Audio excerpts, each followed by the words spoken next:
offering of significance would be offerings in obedience. In Genesis chapter 22, verses 1 through 14. Some of you guys are pretty familiar with this. It was foretelling Jesus' gift that God would bestow upon us through him. And it goes on to read, it says, Now it came to pass after these things that God tested Abraham and said to him, Abraham, and he said, Here I am. Then he said, Take now your son, your only son, whom you love, and go to the land of Moriah, and offer him there as a burnt offering on one of the mountains of which I shall tell you. So Abraham rose early in the morning and saddled his donkey and took 2 of his young men with him and Isaac his son, split the wood for the burnt offering, and arose and went to the place of which God had told him. Then on the 3rd day Abraham lifted his eyes and saw the place afar off.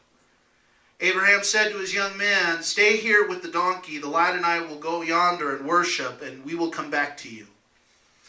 So Abraham took the wood of the burnt offering, laid it on Isaac his son, and he took the fire in his hand and a knife, and the 2 of them went together. But Isaac spoke to Abraham his father and said, My father. And he said, Here I am, my son. Then he said, Look, the fire and the wood, but where is the lamb for a burnt offering? And Abraham said, My son, God will provide for himself the lamb for a burnt offering. So the 2 of them went together. Verse 9, Then they came to the place which God had told him.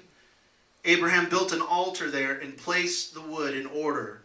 He bound Isaac his son and laid him on the altar upon the wood.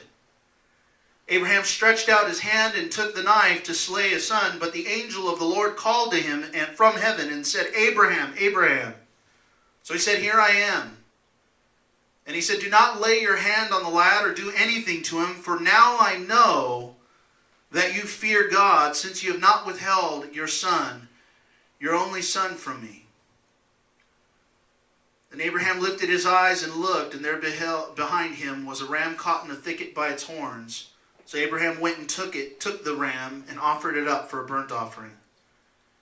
And Abraham called the name of the place, The Lord Will Provide, as it is said to this day, In the mount of the Lord it shall be provided.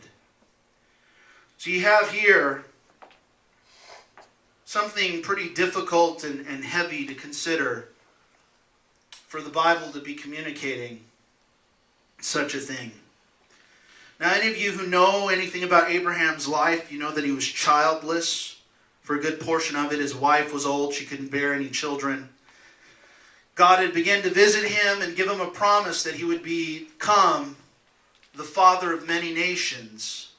Changed his name from Abram, the father of altitude, to Abraham, the father of a multitude, having no children. When God visited him, told him he'd have a son in his old age, though they were past childbearing years, he decided to take God at his word and say, okay, I believe that. His wife actually heard God say this, laughed. God confronted her about laughing. She said she didn't laugh. But just the same, God brought it to pass. So now we have here, many years later, God asking him to put up the very thing that he had promised him. He had already gone from a faith position of believing God for something that he didn't have, something that was naturally impossible, to holding the manifestation of what God said he'd give him, and then God says, give it back. And I'd like to submit to you, some people's fear of God, some people's obedience to God goes as far as it takes for them to get what he promised, and then it becomes about the promise. Some people don't know how to go beyond that and continue with God and still live in obedience to him. And God will say, give it back.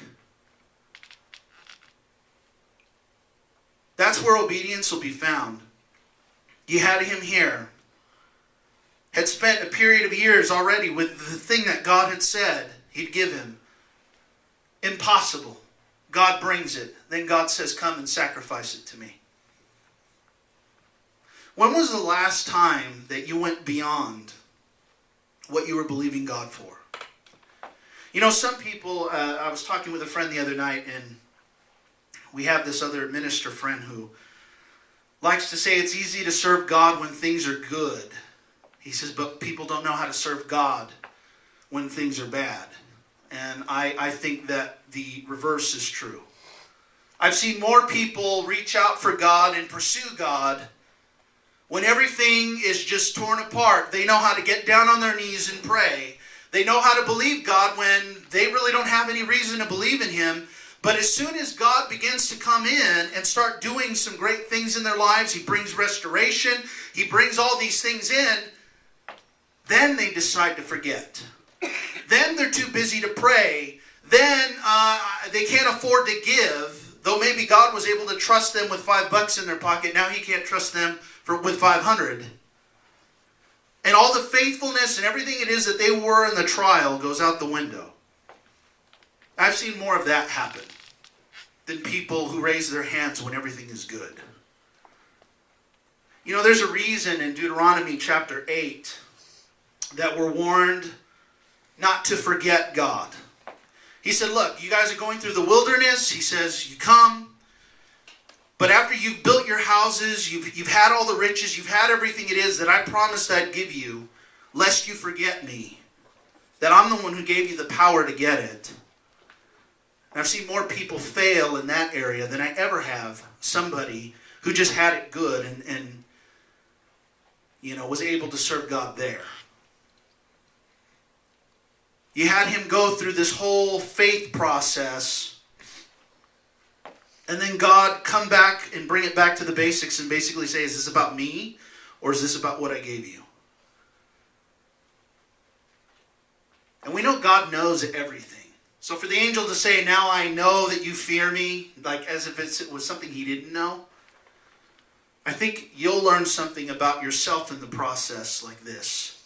When God brings you through a trial, where you believe God to give you the thing that you were believing for, and then for God to turn around and say, all right, now give it back. You'll find out who obeys and who doesn't. But some of these offerings, especially when it comes to obedience, pretty costly, and it'll stretch you.